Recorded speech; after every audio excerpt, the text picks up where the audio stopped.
Bonsoir à toutes et à tous. Dans 15 minutes, c'est dans l'air. N'hésitez pas à poser toutes vos questions par Internet ou par SMS au 41 555. Mais tout de suite, la première émission de l'année, c'est-à-dire...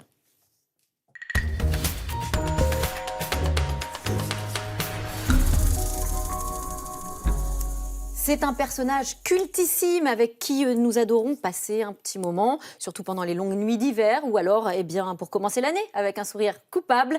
C'est l'agent secret britannique le plus célèbre de la planète, j'ai nommé James Bond. Bonsoir Laurent Puriot. Bonsoir Mélanie. Alors, vous n'êtes pas James Bond, mais presque, puisque vous êtes le cofondateur du James Bond Fan Club en France.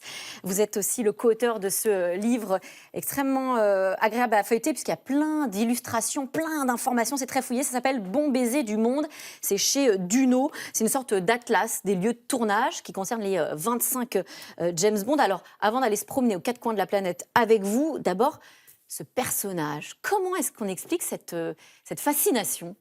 C'est un personnage qui existe au cinéma depuis 58 ans, puisque 2022 fêtera les 60 ans de James Bond au cinéma. Et c'est un héros qui a su traverser les époques, parce qu'en fait, même si lui ne change pas beaucoup, il a su se réinventer et s'adapter à l'époque qui, elle, change. Et puis les films d'espionnage, longtemps, ça a été assez sombre, finalement. C'était du noir et blanc.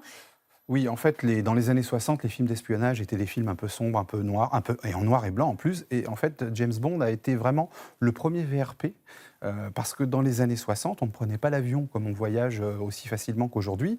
Et en fait, James Bond a amené le monde aux spectateurs dans les salles de cinéma, avec de la couleur, des paysages somptueux, puis l'arrivée du cinémascope. Donc c'est quelque chose qui a changé la vision du monde pour les spectateurs. Alors ça correspond à une recette très très maîtrisée, évidemment par les producteurs. Vous avez identifié une dizaine d'ingrédients qu'on peut retrouver à travers les films. Ouais. On ne va pas tous les lister, mais il y en a quand même qui sont très importants, qu'on retrouve à travers évidemment tous les opus. Il y en a une quinzaine, hein, mais la première recette, c'est d'abord un bon scénario. Ça peut servir quand même pour aimer un Voilà, film au cinéma. pour raconter une histoire, c'est quand même un préalable. Ensuite, un bon acteur pour jouer le rôle de James Bond. Il y en a eu comme 6. Il y en a eu 6, tout à fait, si on compte les James Bond de la saga officielle. Un bon réalisateur, bien sûr. Et puis, il y a toute une série d'ingrédients, les gadgets, le glamour, le luxe, les vêtements, les montres, les voitures, bien sûr, les méchants. Parce que, évidemment, comme disait Hitchcock, plus le méchant est bon et meilleur sera le film. Et puis les James Bond Girls, bien sûr, qui ne sont pas là que pour leur plastique magnifique. On va y revenir d'ailleurs. Et puis les cascades aussi. Et les cascades. Alors est-ce que d'ailleurs ce sont des cascades avec un peu d'image de synthèse Pas tant que ça. En fait, une des forces des films de James Bond, c'est que ça repose d'abord sur une performance humaine avant tout. Quand un cascadeur est sur une moto et saute d'un toit à un autre, c'est pas un bonhomme en image de synthèse. Quand il saute d'avion sans parachute, bon bien sûr il a un parachute, mais c'est pas une image de synthèse. Ils ont des doublures quand même. Il y a des doublures. Mais des vraies doublures. Des vraies doublures. Il y a quelques effets numériques pour aller effacer un câble par-ci par-là, ou rajouter un bout de décor, mais non, la performance humaine est réelle, et ça, James Bond a été précurseur de ça.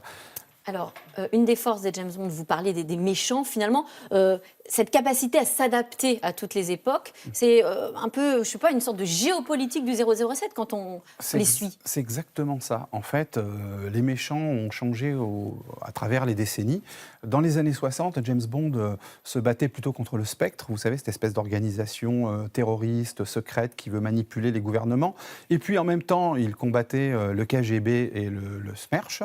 Et puis, avec l'arrivée de Roger Moore dans les années 70, on a un peu changé de méchant. On est arrivé plutôt à l'ère des savants fous, comme Stromberg, qui avait une base sous l'eau, qui voulait recréer un monde sous l'eau, ou Drax, qui lui partait faire l'Arche de Noé dans l'espace pour détruire toute vie sur Terre et revenir peupler avec ses êtres parfaits. Ça, c'est dans Moonraker, c'est dans Moonraker, voilà, en 79. Et puis, alors aujourd'hui, justement, oui. Alors, les années 80 ont vu le mur de Berlin tomber. Donc, il n'y a plus les sales types du bloc de l'Est, mais il y a toujours des sales types pourris à combattre. Des anciens agents doubles qui veulent se venger, des patrons de la presse qui veulent détourner l'information, créer des guerres, d'autres qui veulent contrôler l'eau, et puis il y a aussi tous les cyberterroristes, comme par exemple Silva dans Skyfall. C'est beaucoup plus proche de nous. Une sorte de geek. Exactement. Dans votre livre, vous présentez différents lieux. Je le disais, alors les lieux de tournage, mais aussi leurs secrets. Et alors, c'est assez stupéfiant parce qu'on se rend compte que ça n'a souvent aucun rapport avec la réalité. Alors, il y a les deux. Parfois, un lieu de tournage est réellement choisi pour ce qu'il est, et parfois, il va représenter tout à fait autre chose dans un film. Par exemple, dans Moonraker, puisque vous l'avez cité tout à l'heure. Le racleur de lune. Voilà, oui, exactement. Le ratisseur de lune, Moonraker. Le méchant, Drax, qui est interprété par Michel Lonsdal, a un château en Californie. James Bond s'y rend. En réalité, le château se trouve à Vaux-le-Vicomte. Donc un peu de chauvinisme. Un peu de chauvinisme. Moonraker aime bien la France. Ah oui, il y a beaucoup de films qui ont été tournés en France. Beaucoup de films en France. Ah oui. Alors qu'on n'est pas forcément en France. On n'est pas forcément en France tout le temps. J'aime bien cette petite anecdote que vous racontez. Une petite station de ski pyrénéenne, Péragude, qui ne représente pas du tout un paysage français dans le James Bond. Non, mais c'est le Khyber-Pass, donc c'est la station de Péragude. Et le pré-générique de Demain ne meurt jamais avec Pierce Brosnan en 97 a été tourné pendant quelques semaines là-bas pour finalement très peu de temps à l'écran. Et surtout pour représenter les confins de l'Afghanistan et du Pakistan. Exactement, voilà, le Khyber-Pass, exactement. Donc l'effervescence dans cette petite station de ski en France. Ça a été quelque chose. Et puis 2 ans après, ils ont remis le couvert avec Chamonix, qui est une doublure pour les monts du Caucase. Aujourd'hui, il paraît qu'il y a même des pistes 007 en souvenir un peu au tournage du film, notamment à Péragude, je crois. Oui, tout à fait. Alors, les acteurs, vous le disiez, il y en a eu 6 officiels, bien sûr. Roger Moore, Sean Connery, évidemment, Pierce Brosnan, Daniel Craig. Georges Lazenby. Voilà, exactement. Petite révolution dont bruisse le monde de James Bond aujourd'hui. Vous allez nous la confirmer ou pas.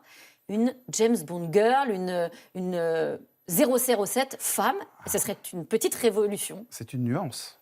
Parce que James Bond ne sera jamais une femme. James Bond restera James Bond. Mais le matricule 007 ne lui appartient pas. C'est le nom de code qui lui est donné au sein de la section 00 MI6. Mais si James Bond n'est plus en service actif, est retraité ou est mort, son matricule peut être attribué à un nouvel agent. Et alors, qui serait ce nouvel agent ?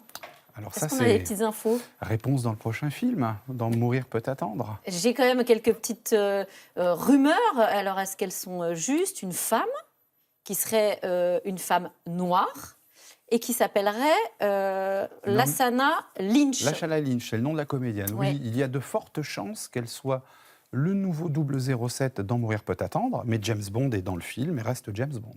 Vous nous rassurez quand même. Voilà. Et James Bond reste un petit peu matiné de misogynie finalement, de femmes hyper sexualisées. Vous savez, on a toujours besoin de lui pour nous sauver. C'est ça, c'est-à-dire c'est le boy scout, James Bond. Avant, il sauvait l'Occident des méchants de l'Est. Aujourd'hui, il sauve le monde d'autres menaces. Mais oui, James Bond a ce côté boy scout, un petit peu misogyne.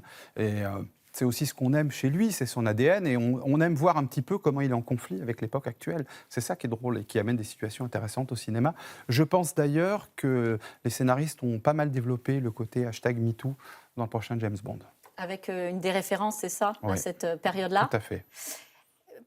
Qui restera le James Bond finalement par excellence ? Je ne vais pas être très original si je vous dis Sean Connery. Qui est mort en octobre dernier. Fin octobre. 90 ans. Ouais. C'est le James Bond iconique parce qu'il a été le premier à l'interpréter au cinéma. C'est lui qui a créé le rôle, qui en est une des interprétations les plus iconiques. Et s'il faut retenir qu'un James Bond, je les aime un peu tous, mais oui, on va dire Sean Connery. Alors, toujours Daniel Craig, d'ailleurs, dans le prochain, là, qui devrait sortir, il a été maintes fois repoussé, mais qui devrait sortir cette année. Je l'appelle Sortir peut attendre. Voilà, Mourir peut attendre, sortir peut attendre. Le 31 mars. 31 mars, Ouais.